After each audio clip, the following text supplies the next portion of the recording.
IS-1 का ये component है,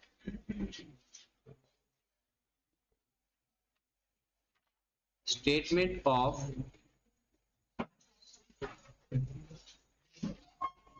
चेंजेस इन इक्विटी।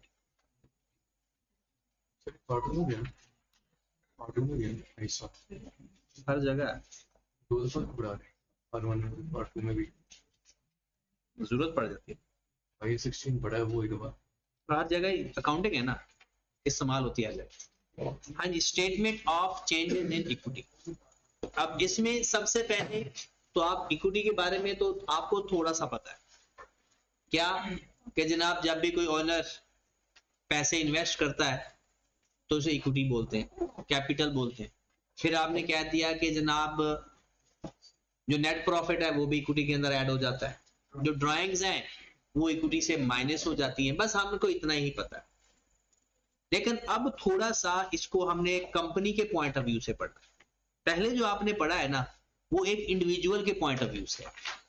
अगर हम कंपनी के पॉइंट ऑफ व्यू से देखते हैं तो उसमें अगर हम उसके कंपोनेंट देखते हैं, कंपोनेंट ऑफ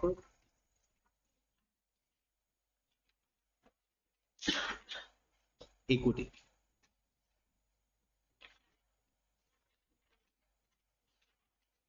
ये लेक्चर बहुत इंपॉर्टेंट है और दोनों पॉइंट ऑफ व्यू से, फॉर्मेट के लिहाज से भी और जनरल एंट्रीज के लिहाज से भी। कंपोनेंट मतलब जिस कंपोनेंट की बात होगी वो सारे के सारे इक्विटी के कंपोनेंट होंगे, प्लस अगर इक्विटी का कोई भी कंपोनेंट इंक्रीज होगा तो क्रेडिट, डिक्रीज होगा तो डेबिट। इक्विटी का कोई भी कंपोनेंट बढ़ेगा तो क्रेडिट, कम होगा तो, और जो इक्विटी का कंपोनेंट है ही नहीं फिर वो इक्विटी के लेजर फॉर्मेट के अंदर भी नहीं आएगा। वो जर्नल एंट्री के अंदर तो आएगा लेकिन फॉर्मेट के अंदर नहीं आएगा। जैसे कि अगर हम पहली बात देखें, सबसे बड़ा शेयर कैपिटल है,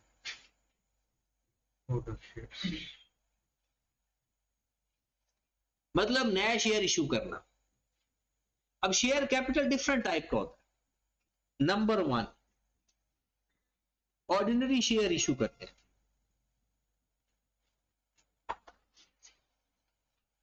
ऑर्डिनरी शेयर्स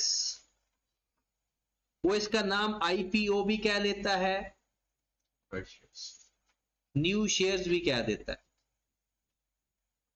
ठीक है।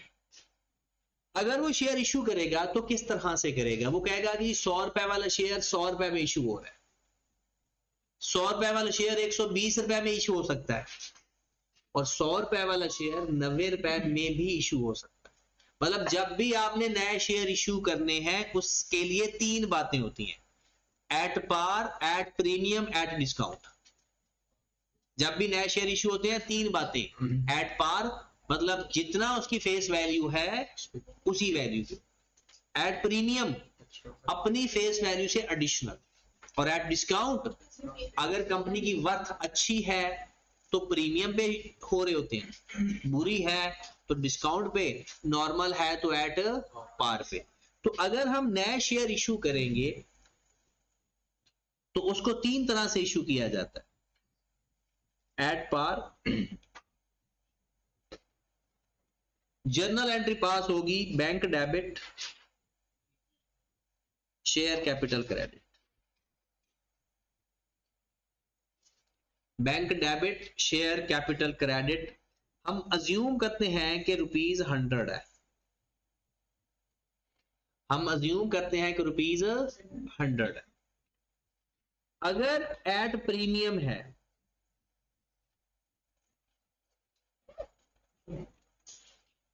तो आपका बैंक डेबिट होगा जी, 100 रुपए वाले शेयर के बदले कितने पैसे मिल रहे हैं, 120, 140, 50 जितने भी।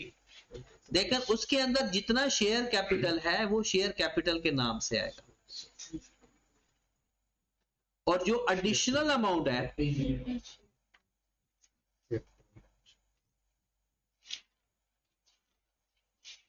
वो शेयर प्रीमियम के नाम से आएगा। बात समझ रहे हो? अगर 100 रुपए वाले शेयर कंपनी 100 रुपए में दे रही है तो bank debit, share capital credit. अगर कंपनी 100 रुपए वाला शेयर 120 रुपए में दे रही है तो पैसे कितने आए कंपनी के पास, 120, लेकिन शेयर कैपिटल कितनी अमाउंट से आएगा, 100 रुपए से। जितनी एडिशनल अमाउंट होगी वो सारी शेयर प्रीमियम। और अगर कंपनी आप जैसी है,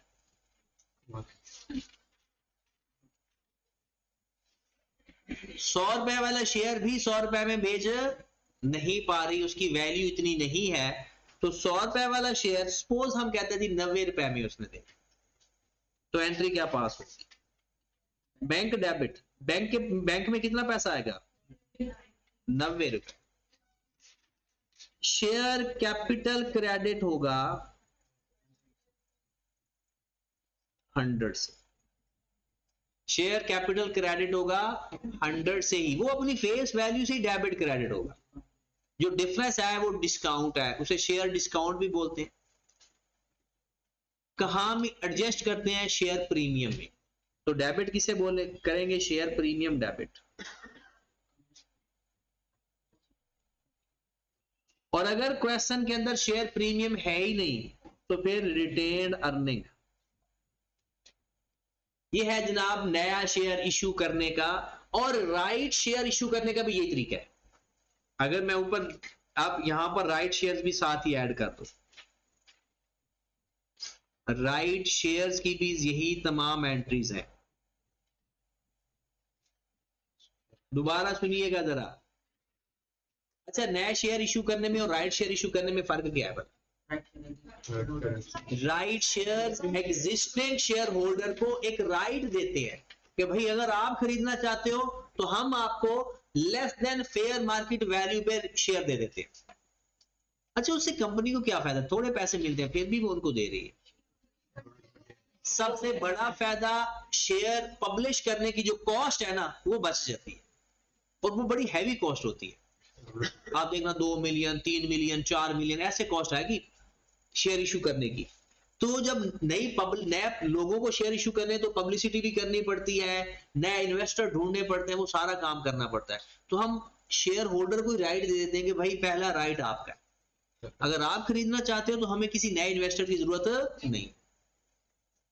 तो ये अक्सर स्टूडेंट समझते हैं। अगर मैं यहां सवाल में बताऊं तो वो जो राइट शेयर इशू होगा, क्या वो 100 रुपए से कम होगा या ज्यादा होगा? 100 रुपए से ज्यादा होगा। फेयर मार्केट वैल्यू से कम होता है, फेस वैल्यू से कम नहीं। मतलब 120 वाला शेयर उसको 115 में दे दो। तो राइट शेयर में भी प्रीमियम होता है, ये ना समझना कि राइट शेयर में डिस्काउंट होता है। राइट शेयर में ये मत समझना कि वो 100 रुपए से कम कीमत पे इशू होता है, नहीं। वो अगर उसकी मार्केट वैल्यू 150 रुपए है ना, तो वो 140 में 130 में 120 में किसी में भी इशू हो सकता है। ठीक होगी बात? Less than fair market value, not less than face value. Face value की बात नहीं कर रहे। देखो ना, फेस वैल्यू का मतलब है कि आपके पास एक शेयर जब इशू होता है ना, तो उसके ऊपर एक कीमत लिखी होती है। अब वो 100 रुपए सपोज है और वो चेंज भी नहीं होती। अब मार्केट के अंदर हो सकता है वो वाला शेयर, अगर कंपनी ज्यादा अच्छी है, वो ज्यादा प्रॉफिट कमा रही है, तो हो सकता है वही 100 रुपए वाला शेयर 500 रुपए में बिक रहा हो, 100 रुपए वाला शेयर 200 रुपए में बिक रहा हो। और ये शेयर की वैल्यू भी चेंज होती रहती है, इवन कि हर दिन चेंज होती रहती है। पल पल वो जो लोग स्टॉक एक्सचेंज में काम करते हैं ना, वो मुसलसल अपनी आंखें स्टॉक एक्सचेंज के स्टैटिस्टिक्स पे लगा के बैठे होते हैं, क्योंकि ये पल पल में ऊपर नीचे हो रही होती है। फेस वैल्यू कभी चेंज नहीं होती, वो हमेशा 100 रुपए रहेगी। हाँ, अगर चेंज होगी तो ओवरऑल चेंज होगी। 100 से पहले क्या शेयर की क्या वैल्यू हुआ करती थी? 10 रुपए, अब ज्यादातर 100 रुपए है। लेकिन मार्केट में 100 रुपए वाला शेयर 1200 में भी ट्रेड हो रहा है, तो जो ऊपर वाला 1100 है वो सारा शेयर प्रीमियम। 100 रुपए वाला शेयर 110 रुपए में भी ट्रेड हो रहा होता है। तो जो मार्केट वैल्यू है जिसके ऊपर वो बिकता है, और जो फेस वैल्यू है जो उसकी एक्चुअल वैल्यू आपने रखी हुई है। फेस वैल्यू चेंज हो सकती है, फिर ओवरऑल सारे शेयर्स की वैल्यू, ये नहीं कि कुछ शेयर 100 रुपए के पड़े हुए कुछ 200 के, ऐसा नहीं होगा।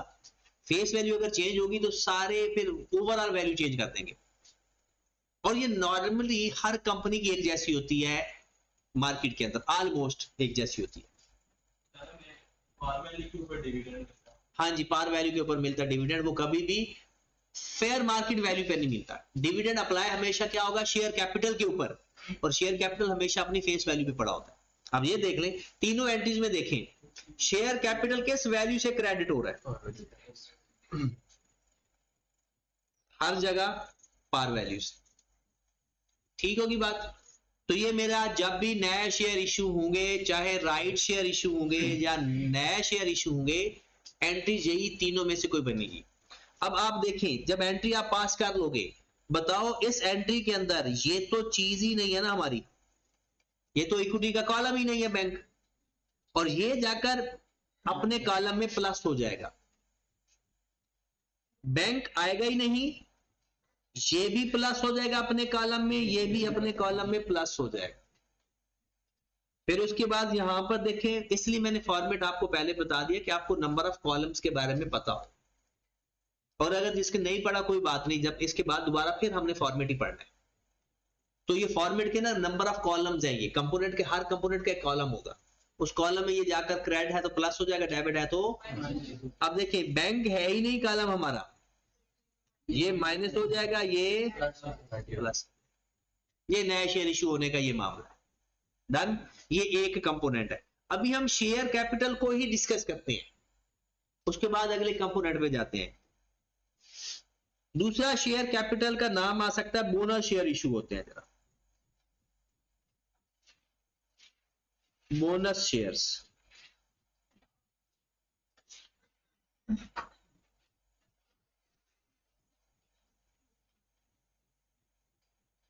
अच्छा, बोनस शेयर जो आप इशू करते हो, always issued at face value, always, सारे ही always issued at face value and without consideration.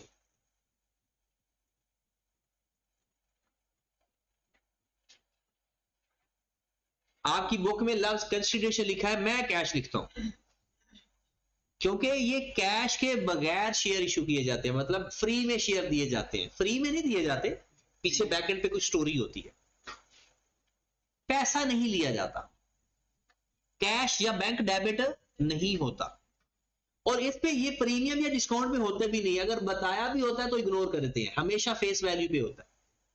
अब बोनस क्यों देते हैं? आप शेयर दे रहे हैं, या तो आप अपने किसी इंप्लॉय को अच्छी कारकर्दगी दिखाने पे देते हैं कि चलो यार आप कंपनी को शेयर ले लो, थोड़ी ओनरशिप आपको फीलिंग है, या अपने किसी कस्टमर को ज्यादा वो आपसे चीजें खरीदता है, आप उसको गिफ्ट के तौर पर शेयर दे देते हो, या एक सप्लायर है वो किसी और को चीजें नहीं बेचता, सिर्फ आपको ही बेचता है, आप कहते हो चलिए उसको अप्रिशिएट करने के लिए बोनस दे देते हो बगैर पैसे लिए, या शेयर होल्डर को भी दे देते हो, किस वजह से? वो कहते हैं अच्छा इस दफा आप डिविडेंड ना लो, शेयर ले लो, उनको भी हम दे देते हैं, वो डिविडेंड के बदले भी बोनस शेयर दिया जाता है। तो मेन दो कैटेगरी है, एक है डिविडेंड के बदले देना, और इसके अलावा बाकी सारे बोनस शेयर्स की हम दो कैटेगरी कर रहे हैं, एक डिविडेंड में डिविडेंड के बदले बोनस शेयर दे देना, डिविडेंड ना देना, और दूसरा अदर देन डिविडेंड, वो चाहे परफॉर्मेंस बेस्ड पे है, कस्टमर को दे रहे हो, कोई दोस्त मिलने आगे आप दे रहे हो, मतलब ऐसा हो जाता है, सपोज दैट कल को अब आप चार्टर्ड अकाउंटेंट बन जाते हो, बाद में आप एक अपनी कंपनी बना लेते हो, उस कंपनी में शेयर्स आप पब्लिश करते हो, तो फिर हो सकता है जहां आपका रिश्ता तय हो वहां अपने साले को 2-4 शेयर दे दो, ऐसा हो जाता है उनको खुश करने के लिए, खुश तो किसी और को करना होता है लेकिन। तो जब बगैर पैसे लिए आप किसी को भी शेयर दो तो वो सारे क्या कहलाते हैं? अब लेकिन इसकी ट्रीटमेंट थोड़ी चेंज है, जरा ध्यान से देखना। अगर आप डिविडेंड वाले बोनस शेयर दे दो इन place of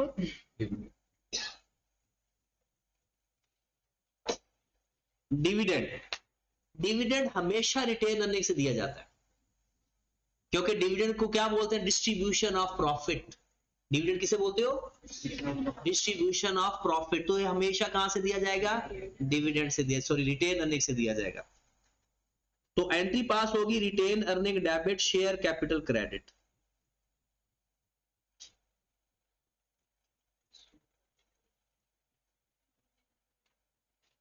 retained earning debit share capital, मतलब प्रॉफिट अपना कम कर दोगे, जाकर वही सारा शेयर कैपिटल में ऐड कर दोगे। अब अगर ये दोनों कंपोनेंट है इक्विटी के, रिटेन अर्निंग के कॉलम में माइनस, शेयर कैपिटल के कॉलम में ऐड। उसके बाद अदर देन डिविडेंड,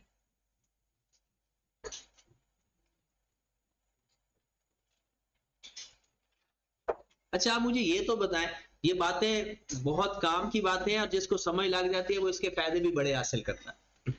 जब भी वो किसी सिचुएशन में फंसता है ना, ये बात सोच लेता है, काफी हद तक काम ठीक हो जाता है। शेयर प्रीमियम क्रिएट कैसे होता है? शेयर प्रीमियम क्रिएट कैसे होता है? जब आप शेयर इशू करते हो उस वक्त पार वैल्यू से ज्यादा, इसका मतलब शेयर इशू करने के बदले, तो ये खर्च किधर होगा? जब जब शेयर को कोई मसला आएगा, कैसे शेयर डिस्काउंट पे इशू करो, शेयर प्रीमियम से एडजस्ट कर लो, बोनस शेयर दो, शेयर प्रीमियम में एडजस्टमेंट कर लो, शेयर इशू करने की कॉस्ट आ रही है, शेयर प्रीमियम में एडजस्टमेंट कर लो, शेयर इशू करते हुए जो शुरू शुरू में कॉस्ट आती है उसको भी शेयर प्रीमियम में एडजस्ट कर लो। अगर आपने शेयर को ज्यादा वैल्यू पे रिडीम कर दिया, ज्यादा वैल्यू पे रिडीम कर दिया, तब भी कहां से एडजस्टमेंट कर लो? शेयर प्रीमियम में से। क्योंकि वो कहते हैं जहां से इनकम आती है खर्च भी वहां पर होती है, जहां से रिजर्व क्रिएट हो रहे हैं खर्च भी वहां पर होते हैं। जैसा कि पेपर में एक दफा सवाल आ सकता है, यानी एक एमसीक्यूज आया हुआ 1 नंबर का, कहते हैं शेयर प्रीमियम को कहां कहां खर्च कर सकते हो, क्या उसमें से डिविडेंड दे सकते हैं? नहीं दे सकते। क्यों नहीं दे सकते? क्योंकि डिविडेंड प्रॉफिट होता है और प्रॉफिट आता है बिजनेस करके, सेल परचेज करके। तो ये शेयर प्रीमियम क्या सेल परचेज करके आए? ये तो शेयर इशू करके आए। कहता है शेयर प्रीमियम को, ये किसी स्टैंडर्ड के अंदर नहीं लिखा हुआ, ये पाकिस्तान के कंपनी एक्ट 2017 के अंदर लिखा हुआ है कि शेयर प्रीमियम को 4 जगह इस्तेमाल कर सकते हो। बाद में मैं लिखवाऊंगा भी सही, वो 4 कौन सी है? एक कि अगर शेयर इशू करने पे जो कॉस्ट आ रही है वो एडजस्ट कर लो, शेयर प्रीमियम से पैसा लगा दो, या बोनस शेयर इशू करते हो अदर देन डिविडेंड, क्योंकि डिविडेंड तो डिस्ट्रीब्यूशन ऑफ प्रॉफिट है ना, other than dividend bonus share issue करते हो, वहां एडजस्ट कर लो। तीसरा, अगर आप शेयर वापस खरीद रहे हो, कंपनी वापस रिडीम कर रही है, अच्छा जब आपने 100 रुपए का शेयर इशू किया, क्या ऐसा हो सकता है कि वापस लेते वक्त हम उसको 120 या 130 रुपए दे दें? पॉसिबल है। वापस आप 100 रुपए वाला शेयर 100 रुपए में भी खरीद सकते हो, 120 में भी खरीद सकते हो, 130 में भी खरीद सकते हो। तो अगर वापस हमने शेयर 100 रुपए वाला 120 में भी लिया, वो जो ऊपर एक्स्ट्रा 20 रुपए दे रहे हैं वो शेयर प्रीमियम से कवर कर लो। और दूसरा, एक होते हैं इनिशियल एक्सपेंडिचर, ये आपने टैक्स में भी पढ़ा होगा, शुरू में बिजनेस के सेटअप पे खर्चा आता है और उसको मेरे ख्याल में 20% राइट ऑफ करते हो, मुझे नहीं पता, टैक्स में आपने पढ़ा होगा 20% है वो। जो वो कहता है उसका जो शुरू वाला खर्चा होता है ना, इनिशियल एक्सपेंडिचर, बिजनेस को स्टार्ट करने के लिए, तो वहां उस खर्चे को भी आप शेयर प्रीमियम से कवर।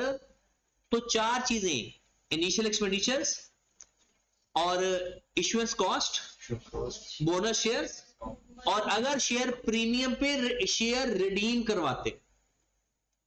अब मजे की बात है, 3 बातें तो आपको समझ लगी, चौथी बातों पे आपने एवं ही हाँ किया है, आपको पता होता नहीं है उसका। शेयर तो वापस कंपनी खरीदती नहीं है,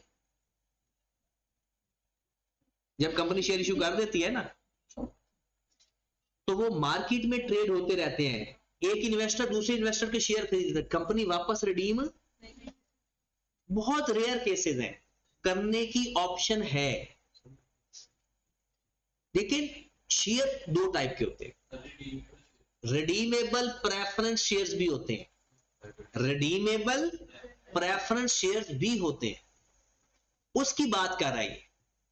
रिडीमेबल प्रेफरेंस शेयर्स आपने लोगों को दिया था कि ये 100 रुपए का शेयर ले जाओ, पैसे मुझे दे जाओ, मैं आपको हर साल डिविडेंड भी देंगी वो कंपनी, और जब 4-5 साल गुजर जाएंगे कंपनी वो सारे शेयर आपसे वापस खरीद लेगी, आपके पैसे आपको वापस कर देगी। और वो जो पैसे वापस करने की बारी आती है ना, वो एट पार पे भी वापस किए जा सकते हैं, एट प्रीमियम की भी ऑप्शन होती है और एट डिस्काउंट की भी ऑप्शन। वो कहते हैं अगर रिडीमेबल शेयर कैपिटल आप रिडीम करते वक्त प्रीमियम पे कर रहे हो तो वो प्रीमियम शेयर प्रीमियम से आप दे सकते हो। तो 4 ऑप्शन है, रिडीमेबल शेयर्स की रिडम्पशन के वक्त premium, issuance cost, bonus shares other than dividend, और इनिशियल एक्सपेंडिचर। ठीक होगी बात?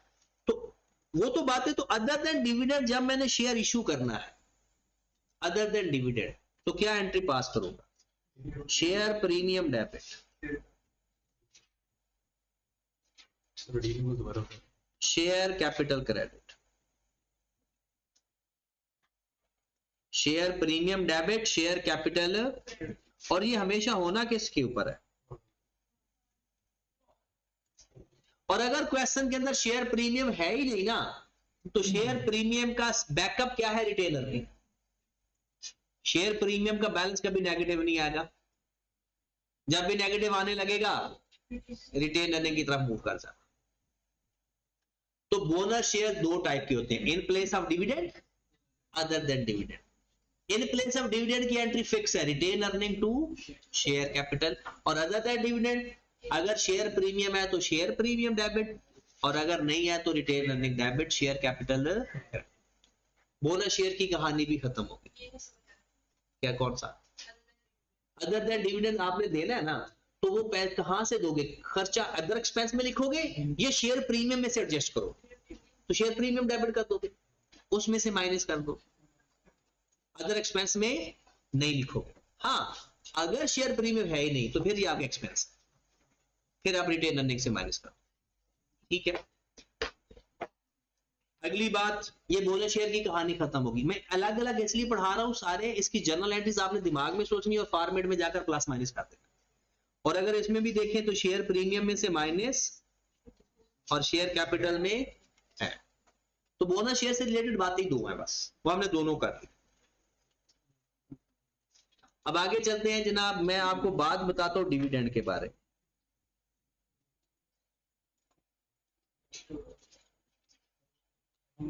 डिविडेंड जनाब 2 टाइप का होता है,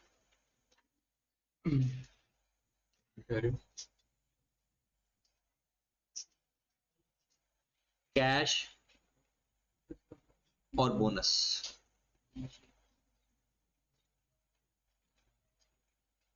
कैश और, अगर कैश है या साइलेंट है तो भी कैश है। ये ना कि बोनस लिखा हुआ में नजर ना आए और हम कह लें साइलेंट है, ये भी ख्याल रखना होता है। अगर कैश डिविडेंड है तो बोला क्या एंट्री पास होगी? Retained earning debit, cash credit. Retained earning debit cash, ये रिटेन अर्निंग में से माइनस हो जाएगा, और कैश हमारे पास कॉलम है ही नहीं। अच्छा, पेपर में अगर आज जर्नल एंट्री जाए फिर भी एक मसला है, हमने रटा लगाया होता है और फिर वहां पास जाते हैं, क्योंकि हमने अकल तो इस्तेमाल करनी नहीं होती ना पेपर में।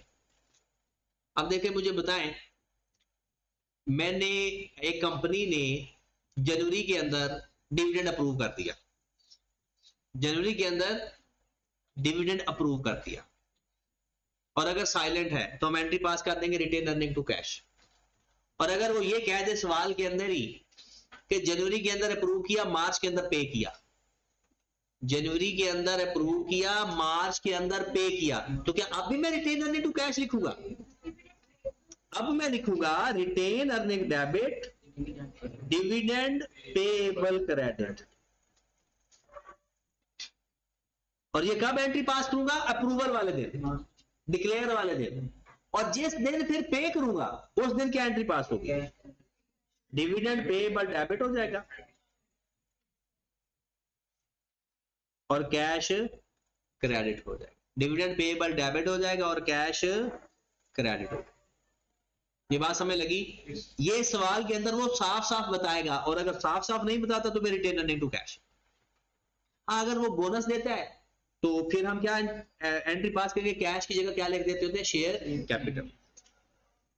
हाँ जी, बोनस पे आ जाए, बोनस की एंट्री क्या पास होगी, retained earning debit share capital credit, ये वही वाली एंट्री है पिछली। अगर आपने बोनस दिया है, पैसे नहीं दिए, तो फिर retained earning debit share capital credit. Important note,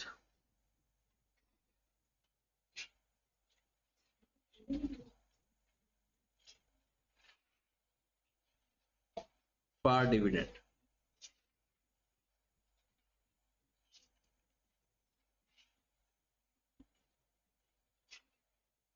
dividend की कहानी पहले एंट्री समझ ला गई, कैश पे देंगे तो क्या एंट्री पास करेंगे, रिटेन अर्निंग टू कैश, और बोनस देंगे तो retained earning to share capital, और अगर डेट में चेंज है तो दो एंट्रीज बना लेगा। अब आ जाओ डिविडेंड के बारे में इंपॉर्टेंट बातें कौन सी हैं जो आपने पेपर में कंसीडर करनी है। सबसे पहले एक डिविडेंड होती है इंटरिम डिविडेंड।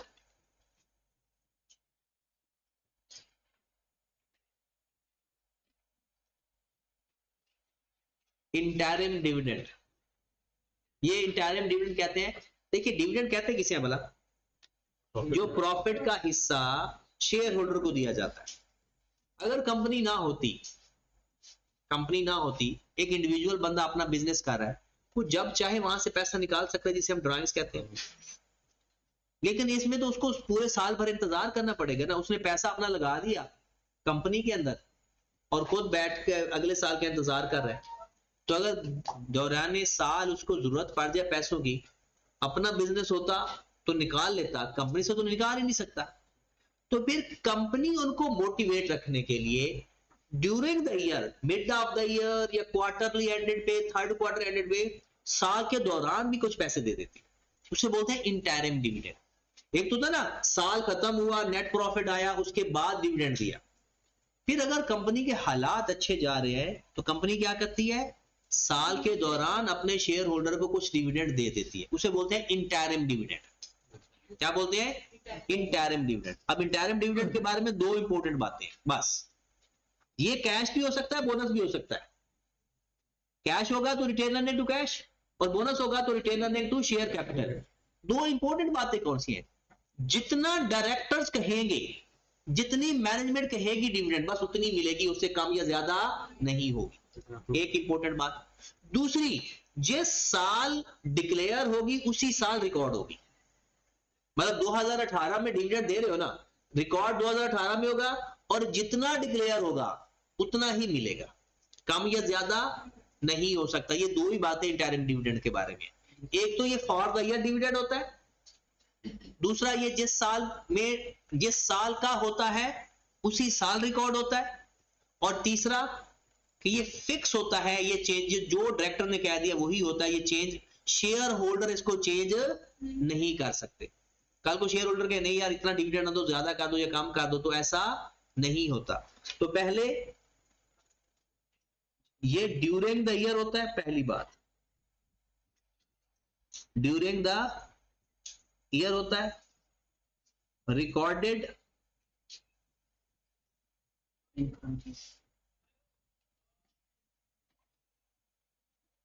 इन करंट ईयर, मतलब अपना साल,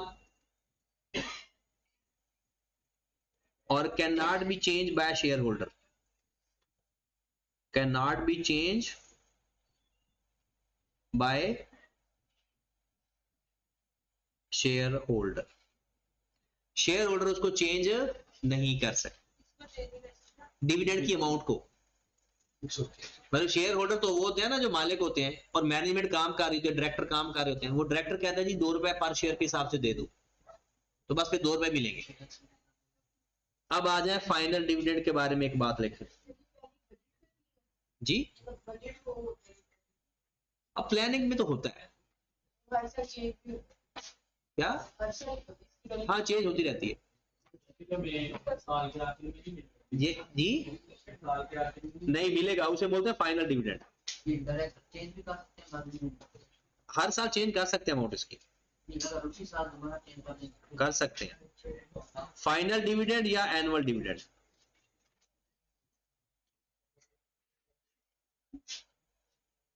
फाइनल डिविडेंड या एनुअल डिविडेंड।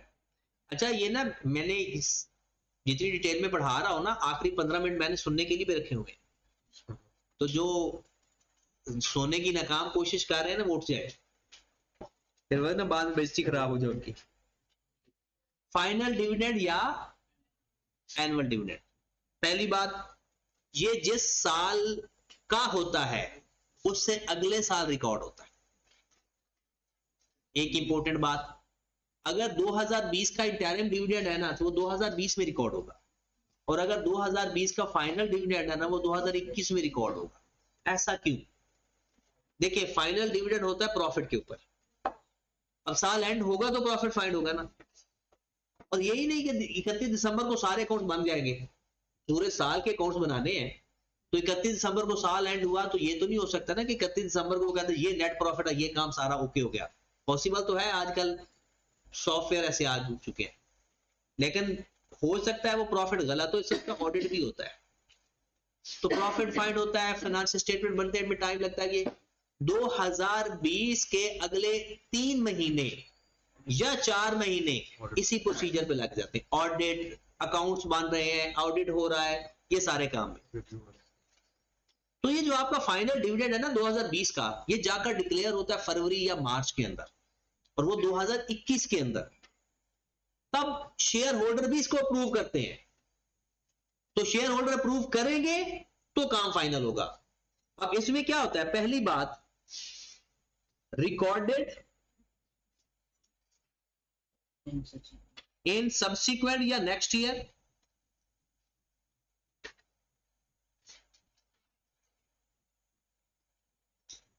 या ऊपर एक लाइन लिख देंगे अप्रूवल नॉट कंपल्सरी, ऊपर approval not compulsory.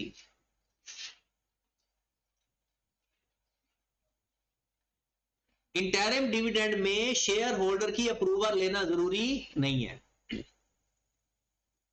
Recorded in subsequent year. दूसरी बात, इसमें शेयर होल्डर की अप्रूवल भी जरूरी होती है, और शेयर होल्डर जो डिक्लेयर डिविडेंड है, जो ऑफर्ड डिविडेंड है, उसको कम कर सकता है, ज्यादा नहीं कर सकता। मतलब सपोज डायरेक्टर ने कहा जी 4 रुपए डिविडेंड ले लो इस दफा, शेयर होल्डर 4 रुपए या 4 से कम कर सकता है, ज्यादा अप्रूव नहीं कर सकता। वो ये नहीं कहते नहीं यार 4 रुपए नहीं 5 रुपए दो। और आपको पता है dividend is not a responsibility of company, कि वो पे करना उसकी रिस्पॉन्सिबिलिटी नहीं है, ये लायबिलिटी नहीं होता, डिविडेंड लायबिलिटी नहीं होता। कंपनी खुशी से पे कर दे तो ठीक है, कंपल्सरी। इसलिए तो इक्विटी को और लायबिलिटी को अलग अलग रखते हैं, कि लायबिलिटी का इंटरेस्ट कंपल्सरी है पे करना, आप लाइबल हो पे करना, और डिविडेंड लाइबल नहीं हो। तो जनाब इसमें क्या लिखते हैं, approval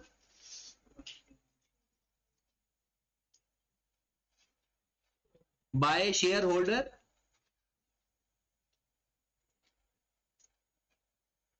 and share holder may reduce dividend but cannot be increased।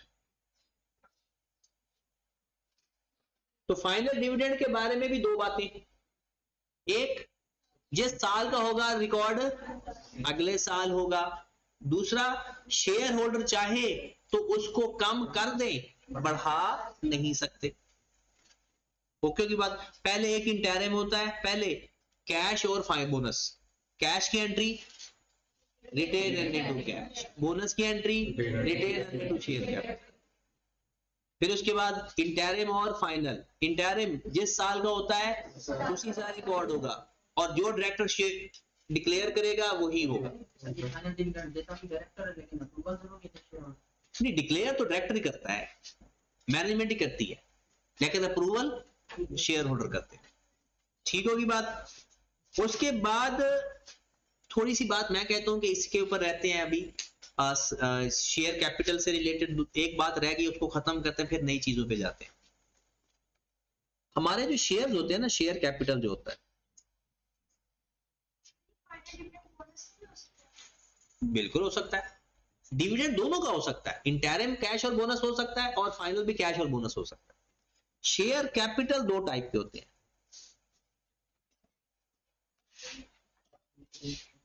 एक होते हैं ऑर्डिनरी शेयर कैपिटल,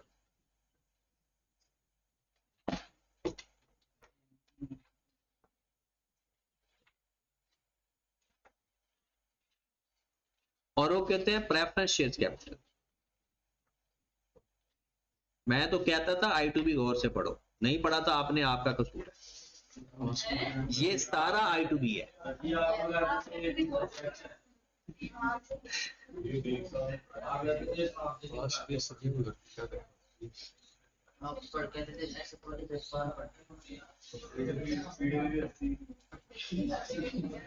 चलो, ऑर्डिनरी शेयर कैपिटल। और अच्छा, यही पूरे का पूरा चैप्टर आपको आपकी अगली अटेम्प्ट में भी मिलेगा, उस कंपनी अकाउंट के अंदर, कंपनी लॉ के अंदर, एज इट इज पूरा चैप्टर, यानी उसमें भी ये सारी चीजें मिलेंगी। पर वहां पर आपने फिर ऐसे बैठे होते हो बेग साहब के सामने जैसे कोई नए बंदे नहीं आए और आपको जिंदगी में कभी ये चीजें सुनी ना हो।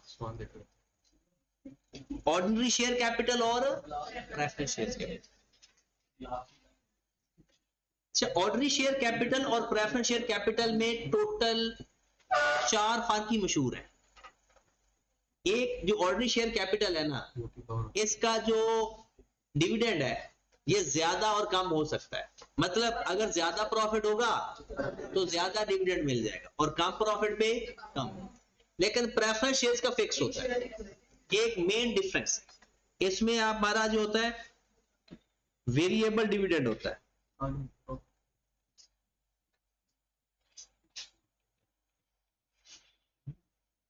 और इसमें फिक्स डिविडेंड होता है।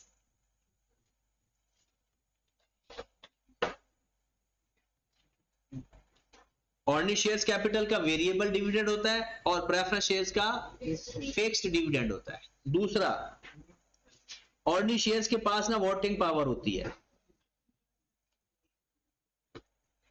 मतलब कोई भी कंपनी के बड़े बड़े डिसीजन, यहां तक कि डिविडेंड चेंज करना, वो भी किसके पास पावर है? ऑर्डिनरी शेयर होल्डर के पास पावर है, और इनके पास नो वोटिंग पावर।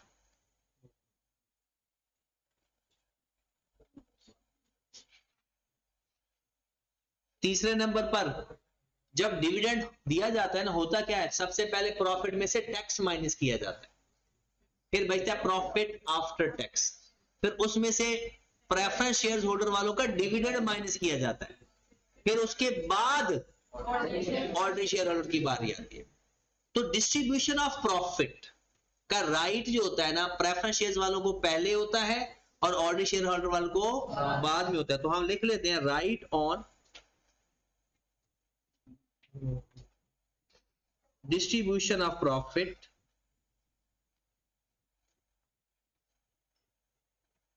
अब डिविडेंड भी लिख सकते हो after preference shares holder,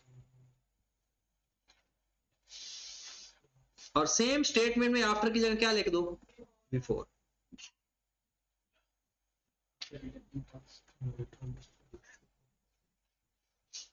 right on profit before ordinary share holder. उसके बाद लास्ट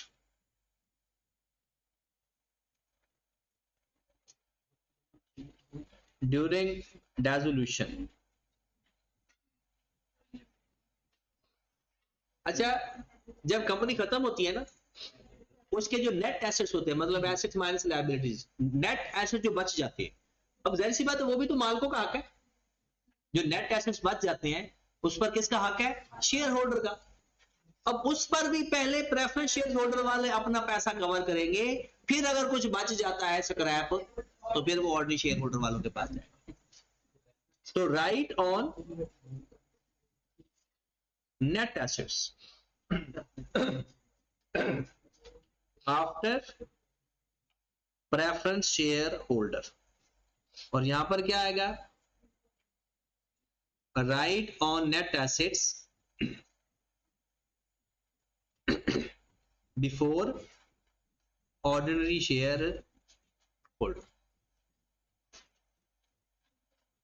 तो ये चार डिफरेंस है, और ये मजे की बात है जहां भी पढ़ोगे ये चार ही डिफरेंस मिलेंगे आप। कंपनी लॉ में भी जाकर पढ़ोगे, एमएफए के अंदर भी जाकर पढ़ोगे, और आई2बी में भी पढ़ के आए हो और अब भी पढ़ रहे हो। ये कैफ तक की स्टोरी है। जब कैफ के बाद आगे जाओगे तो फिर दोबारा भी पढ़ोगे, और आप हर दफा एक नए तरीके से ही पढ़ोगे, और आप भी नए सारा कुछ भूल जाते हो। ये चीजें आप बस अब याद रखते हो, बाद में भूल जाती। हाँ जी, आगे फर्दर थोड़ा सा हम जा रहे हैं प्रेफरेंस शेयर्स के ऊपर। ये ऑर्डिनरी शेयर्स के बारे में ये दो बातें, अब थोड़ी सी बात करते हैं प्रेफरेंस शेयर्स के ऊपर।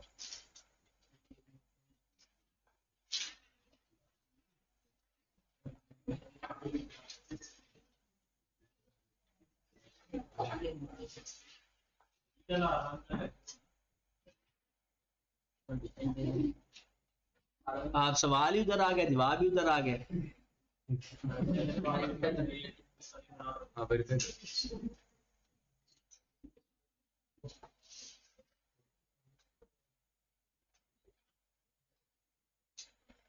redeemable preference share,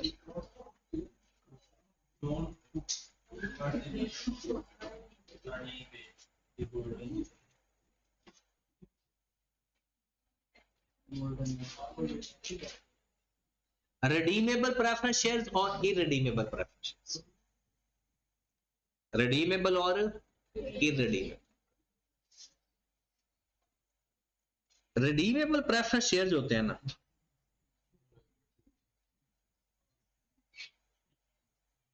लफ्ज रिडीम, रिडीम से मुराद यह है कि आज कंपनी कह रही है कि शेयर खरीद जाओ, उसकी एक लाइफ बताएगी और कहेगी वापस कर जाना और अपने शेयर पैसे ले जाना, तुझे कहते हैं रिडीमेबल।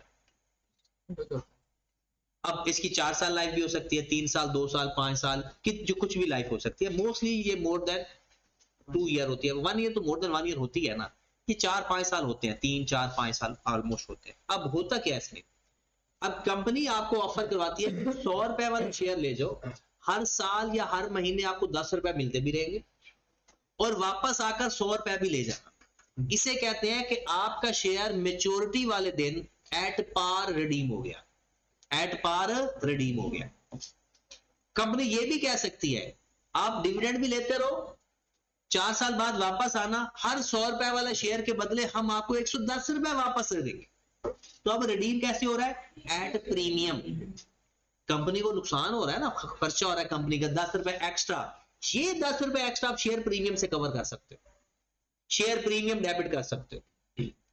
मतलब जब वो आपको शेयर वापस करने आएगा ना, तो आप प्रेफरेंस शेयर डेबिट करोगे, शेयर प्रीमियम भी डेबिट कर देना और बैंक अपना क्रेडिट कर देना, और एट डिस्काउंट भी हो सकता है। और फिर डिस्काउंट में आपको फायदा होगा, फिर फायदा भी किधर जाएगा, शेयर प्रीमियम के अंदर, क्योंकि अगर नुकसान जिस हेड में जा रहा है ना, तो फायदा भी उसी हेड में जाएगा। तो ये रिडीमेबल होते हैं। और इसका हेड कौन सा होता है पता, नॉन करंट। मतलब अगर क्वेश्चन के अंदर रिडीमेबल प्रेफरेंस शेयर गिवन है और आपको कहा जाता है एसओएफपी बनाओ, तो आपने रिडीमेबल प्रेफरेंस शेयर्स कहां जाकर लिखने हैं, नॉन करंट लायबिलिटी, जहां नॉन नहीं लिखते हो वहां पर लिखोगे रिडीमेबल प्रेफरेंस शेयर्स। और अगर आपका इररिडीमेबल है, ये इक्विटी में जाते हैं। ये कहां पर जाते हैं, ये जब कंपनी आपको शेयर देती है ना, बेचती है, तो वापस नहीं खरीदती। बहुत रेयर चांसेस है, कंपनी लॉ में प्रोविजन मौजूद है कि ऑर्डिनरी शेयर्स भी रिडीम हो जाते हैं। हमारे सिलेबस में पहले था भी सही, अगर किसी को पुराने इक्विटी के लेक्चर मिल गया तो उसमें रिडेम्पशन ऑफ शेयर कैपिटल पढ़ाया भी हुआ है, लेकिन वो पुराने थे, अब वो हमारे सिलेबस में नहीं। वो कंपनी लॉ के अंदर है, सिलेबस में स्टिल है, लेकिन हमारे सिलेबस में कंपनी लॉ में नहीं, कॉर्पोरेट लॉ सी फाइनल के अंदर, सी फैप के अंदर। तो इसको हम इक्विटी में लिखेंगे। इक्विटी के नीचे जहां आप लिखते थे ना share add net profit less drawings, अब ड्राइंग्स तो होगी नहीं, तो वहां पर इररिडीमेबल प्रेफरेंस शेयर्स भी उधर जाकर ऐड करेंगे। फर्दर जनाब इसका जो डिविडेंड होता है वो दो टाइप का होता है। जो डिविडेंड होता है ना प्रेफरेंस शेयर्स का, वो भी दो टाइप का होता है। एक को बोलते हैं कम्युलेटिव,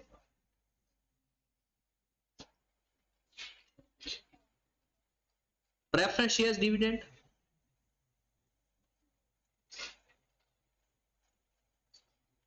और एक होता है non cumulative.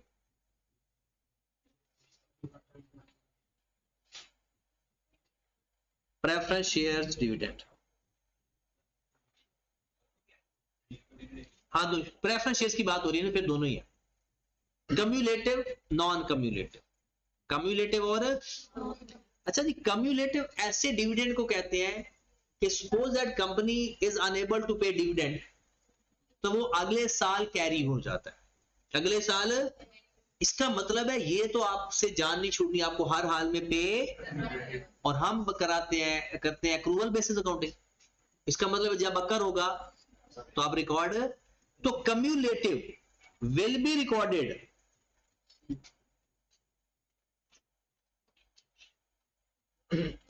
even declared or not।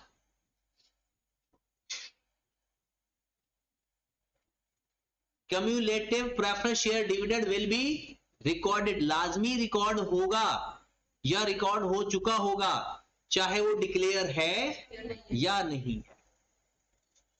और will be recorded only, non cumulative preference share dividend will be recorded only when declared।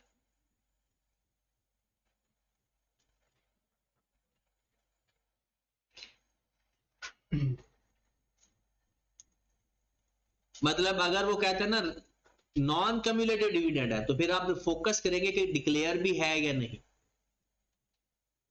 और अगर कम्युलेटिव है तो फिर हमने ये भी नहीं देखना डिक्लेयर है भी सही या नहीं, हम डायरेक्ट रिकॉर्ड कर देंगे। ठीक जी, कम्युलेटिव तो इकट्ठा कर देना साथ साथ। जैसे अगर आपने इस साल का डिविडेंड नहीं पे किया, अगले साल फिर अगला पिछला दोनों पे करना पड़ेगा, कम्युलेट होता जाएगा। और नॉन कम्युलेटिव का मतलब है पिछले साल का अगर पे नहीं हुआ ना तो फिर खत्म, सिर्फ अगले साल का पे होगा, वो कम्युलेट पिछला ऐड नहीं होगा। चलिए जनाब, एक दफा सारा जो पढ़ा है वो रिवाइज करें, फिर मैं सुनता हूं। नहीं, ये कंपनी की पॉलिसी होती है, जरूरत तो शेयर होल्डर को होती है ना, तो शेयर होल्डर की तो कोई नहीं मान रहा होता तब। वो कंपनी के हालात अगर अच्छे चल रहे हैं तो वो ड्यूरिंग द ईयर वो डिविडेंड दे रहे थे, वो ईयर एंड का इंतजार किए बगैर। फाइनल तो होना ही होना है ना, नहीं फाइनल अलग होगा। डिक्लेयर का मतलब होता है अप्रूव कर देना, डिविडेंड देना है।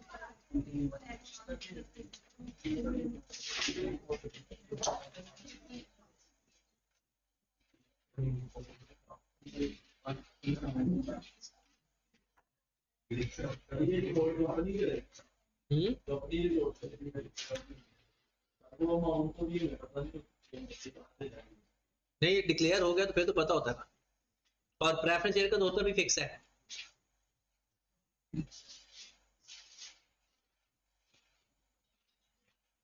जुबैर आपने अटेंडेंस नहीं लगाई, जुबैर आंसर आपने ना माना, फिर आपने अटेंडेंस किसकी लगाई?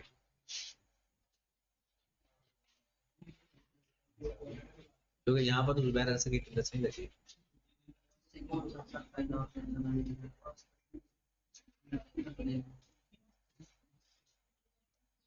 जावल का क्या बना?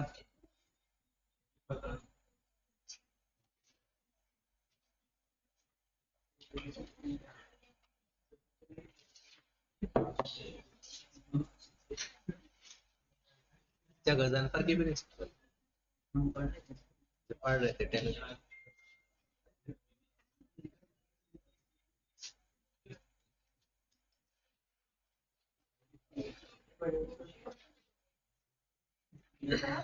हो गया डिवाइस?